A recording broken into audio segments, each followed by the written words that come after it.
Jordan Peterson said, "A harmless man is not a good man.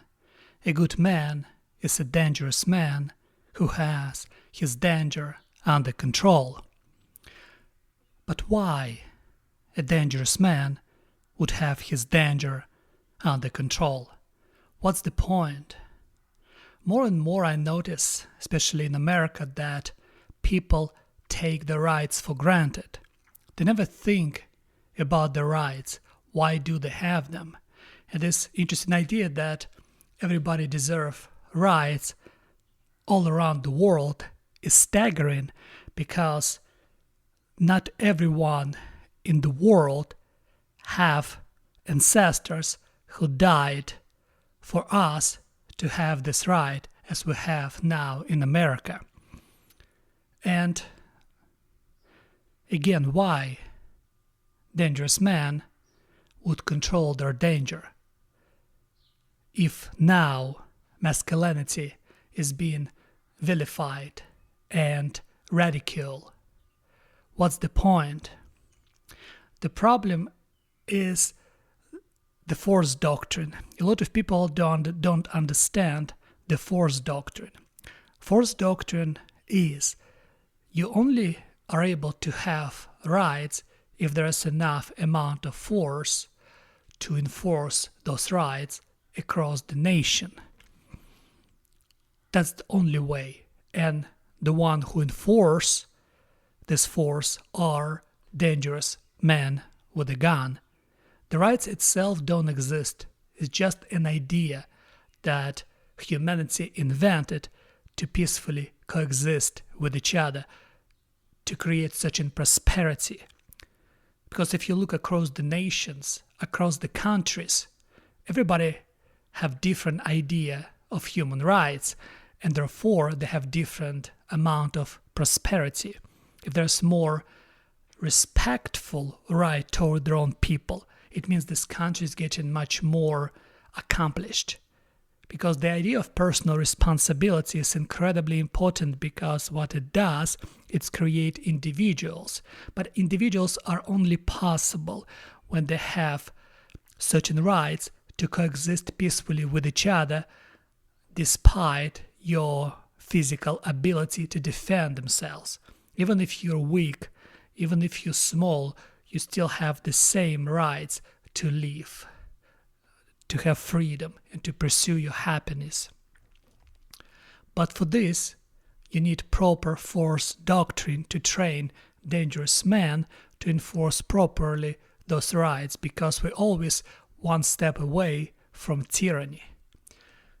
And why, for example, in America we have correct force doctrine? Because the idea of America based in Judeo-Christian traditions, and these traditions work. Why? Because this theology develop culture, and through this and because of this culture we develop these rights, this idea of America, this idea of individual responsibility. Because if, like other countries, they have different theology, and therefore different theology produce different culture, and different culture produce different notions of rights. And if you go to other countries, especially on Middle East, you will face that people don't live the way people live here in America. But since we become so incredibly comfortable, what happened is people started taking their rights for granted, their freedoms for granted. They believe that everything they have around them is self-evident. You don't have to fight for this, you just have it.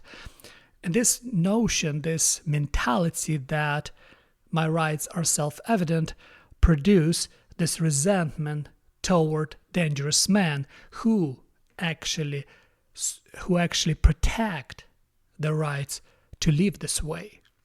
It's funny because a lot of people develop mentality that works against the people who protect them. Without this protection, your rights become obsolete, because what happens is more aggressive people will come to your country. create such voting blocks and vote for people who grant them different rights from yours. And what happened is, with those different rights, they would create their own force and start enforcing right upon you. And one day you wake up in a country and you have no rights at all, because that's what happened in the Soviet Union in 1917 when Russian Revolution happened. People woke up next day and there was absolutely different country with a bunch of brutality, prosecution, and complete ideological indoctrination. But come back to America. And when people take it for granted, they don't think they should fight for their existence and then suddenly believe that everyone should have rights, because if you think that your rights are self-evident, you kind of emerge into relativism and you start believing like everybody should have rights, everybody should have human rights. Yes and no, it depends on your country. Because if somebody come into your country with a different mentality, with a different idea of rights, how are you supposed to resolve this issue? Because according to you, you have right as self-evident thing and you think everybody wanted the same thing. But what if other person doesn't want the same thing? And that's what usually the case. Like the idea of all cultures are equal is preposterous, because if all cultures are equals, then all religions are equal, everything is equal. It means you cannot discriminate among cultures, among religion, or among rights, because it means that every country on this planet has human rights in their own interpretation, and if you dare to criticize their interpretation of human rights, somehow you become a horrible person. This idea of relativism comes from this comfort that current generation experience. And they really think that the entire world live the same way as people in the United States of America or people in the West. And it's not true. And that's why they're so abusive toward masculinity, toward this idea of dangerous man. And there's a big issue because you can actually weaken your nation by dehumanizing strong men, by making strong men weaker through indoctrination in school and teaching boys certain things that would make them weak, because you never develop in them this capability to become strong, to become dangerous, to become responsible, and to become real protectors, real soldiers that would protect your nation. And once you do this, you're gonna put a weak man in charge. And what these weak men do, they create this idea of relativism where all cultures are equal, and through this door of relativism, other cultures would move into your country and create their own culture, which eventually will dominate, because if their culture is more aggressive than yours, the aggressive cultures usually become dominant, because people in charge of your culture are weak and they have no protection, and they are unable to protect your country, nor your culture, nor your religion. And I don't know how people don't see it. It seems so simple. Everything is connected. Everything is related. You can't say all cultures are equal. You cannot say everybody deserves human rights. Here, yes. In this country, yes. But it's not only human rights. It's the rights that Judeo-Christian tradition interpreted this way. It's the right that was granted to us by the American Constitution. Is the way how the founders interpreted those human rights that based in Judeo-Christian tradition and some philosophical aspects. That's the point, because it's the way how you interpret those rights. Weak men, unfortunately, you can notice even now that weak men unfortunately try to misinterpret certain rights, try to abuse people based on those rights. They try to create certain groups of people that supposed to have more rights than you do. It's like in George Orwell Animal Farms, all animals are equal, but some animals more equal than the others. That's the problem. We have all cultures are equal, but some cultures more equal than the others, or all races are equal, but some races are more equal than the others. It depends on how small, how tiny race is inside of the country, because it seems like a lot of people have this strange claim that America has problem with white supremacy. It's just majority of people in America are white. It's not a bad thing. It's just a thing. It's just the country. And the problem is if we're going to dehumanize one group of people while excuse the other group of people completely, or the other religion completely, while dehumanizing one religion but while excusing the other religion, we create this instability in people's mind, this cognitive dissonance. I can't wait to get this book, Suicidal Empathy by Gad Saad, because in this book he explained a lot of things that I want to learn and I want to understand. It seems like we work against our own interest, like we were hijacked by our niceness, by evil people who try to destroy our ideas and our interpretation of the human rights, because that's the point, our interpretation of the human rights. Other country has different interpretation. Our interpretation is the best because our country is incredibly prosperous.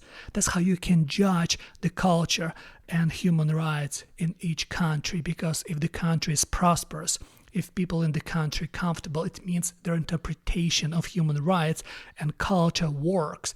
Because there's no objective reality. Everything is our interpretation. And once we interpreted objective reality into such a framework, and if we live successfully inside of this framework, it means we're doing something right. That's what America is so popular among immigrants. That's why I love this country. That's why a lot of people want to move here, because the interpretation of reality, of objective reality, is incredibly sophisticated in this country. But the problem is we have a lot of people who try to implement their subjective experience and inject and divert our objective reality. And it's really simple. It's happened before. It's always going to happen because some people use their subjective experience and they unite with other people with a similar subjective experience, and mostly it's resentment. Because they want something that they cannot get. As the result, maybe you should reconsider your wants and your desires first. Maybe you should recognize yourself first before blaming somebody else. Maybe you should take a look at yourself and recognize maybe something is wrong with you. Because life is not happiness. It's not about happiness. It's about the meaning. And the meaning lies in constant struggle within yourself. But come back to this idea that a lot of people with subjective experience try to inject their resentment, the subjective experience, into our objective reality that we all agree we're going to live inside. And what happens is the subjective experience divert our objective reality and create incredible cognitive dissonance, and then people start being less trustful to each other. They became more aggressive to each other, and it's creating instability inside the country. And that's what I have to be very aware of, because there's no good and evil, but thinking makes it so, right? There's no good and bad cultures, but thinking makes it so. But the problem is all our thinking create reality, and reality make real people suffer and sometimes kill people, because reality is the thing that we have to be very careful about. First we think, then we implement our thinking into reality, and then other people suffer as the result of it.